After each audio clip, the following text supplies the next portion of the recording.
The most dangerous job in America wasn't fighting wars. Deadliest job in America. Take a look at any American skyline. Towering skyscrapers, massive steel structures, symbols of ambition, wealth, and human ingenuity. But hidden behind every one of those buildings is a story most people never hear. For decades, the most dangerous job in America wasn't fighting on a battlefield. It was building these skyscrapers. Long before modern safety harnesses and strict regulations, workers climbed hundreds of feet into the air with almost nothing protecting them from a fatal fall.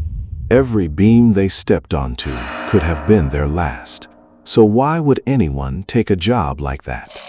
And how did these workers build some of the tallest structures on Earth with technology that seems primitive by today's standards?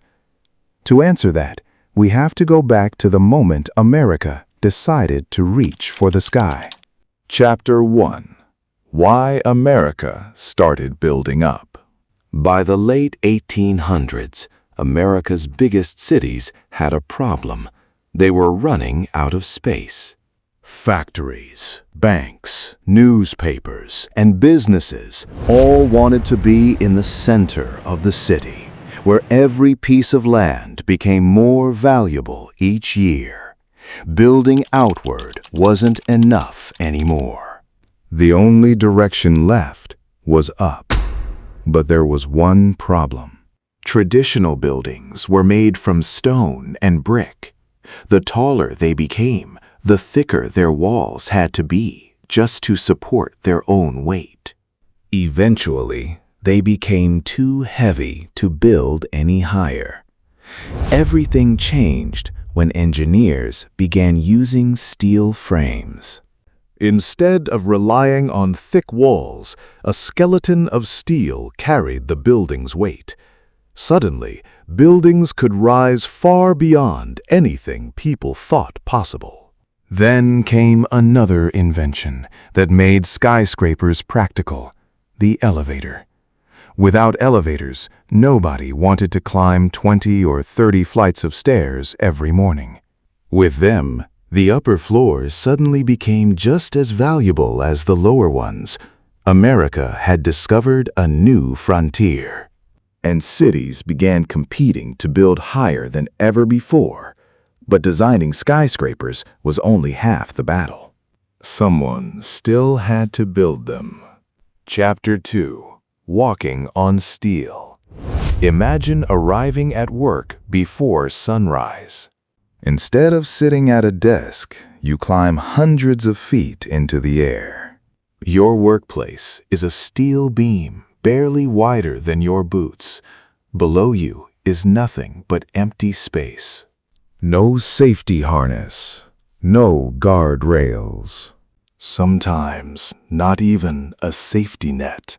One slip. One strong gust of wind, one missed step. And there's no second chance. This wasn't unusual. It was everyday life for America's ironworkers. These workers assembled enormous steel skeletons piece by piece, balancing with incredible precision, while cranes lifted beams weighing several tons above their heads. Communication was difficult. The construction site was filled with roaring engines, pounding hammers, and shouting workers. Yet every movement had to be perfectly timed. A mistake by one person could cost several lives. One of the most dangerous jobs was riveting. Steel rivets were heated until they glowed bright orange. One worker threw the red-hot rivet through the air. Another caught it in a metal bucket before a team hammered it into place, all while standing high above the city streets. It sounds unbelievable today, but back then, it was simply how skyscrapers were built. Chapter 3. The race that cost lives. As cities grew, so did their ambition.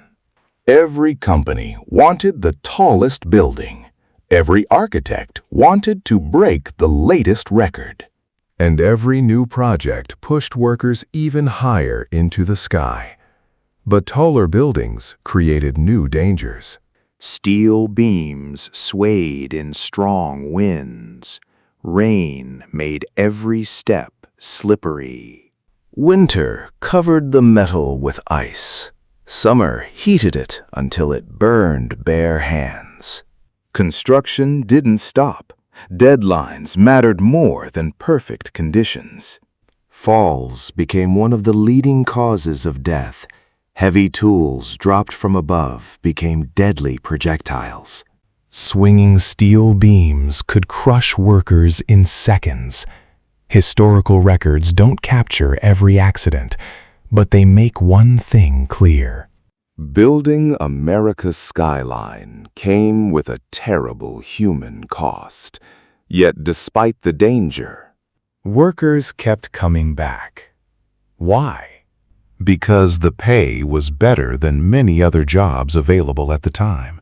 For immigrants and working-class families, these jobs offered something rare, a chance to build a better future. Even if it meant risking their lives every single day. Chapter 4. The Men Who Built the Skyline.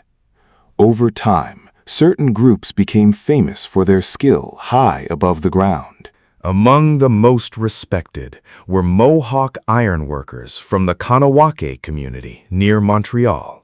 For generations, they helped build bridges and skyscrapers across North America.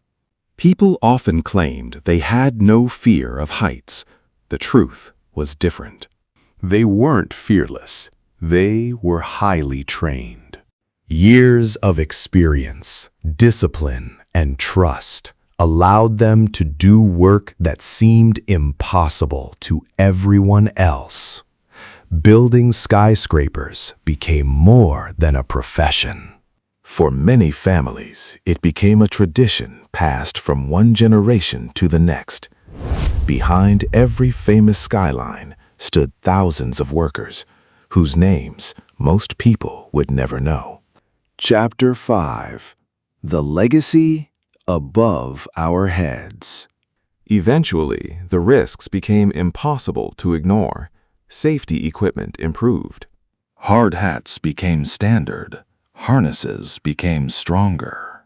Construction rules became stricter. The job is still dangerous today.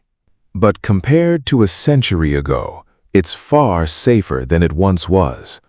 Every modern skyscraper is built using lessons paid for by generations of workers who accepted extraordinary risks. So the next time you look at New York, Chicago, or any city filled with towering skyscrapers, remember that they weren't built by machines. They were built by ordinary people, standing hundreds of feet above the ground, carrying steel on their shoulders, trusting each other with their lives, and risking everything to build the cities we admire today. The skyline isn't just a monument to engineering. It's also a monument to the men who built it, one steel beam at a time.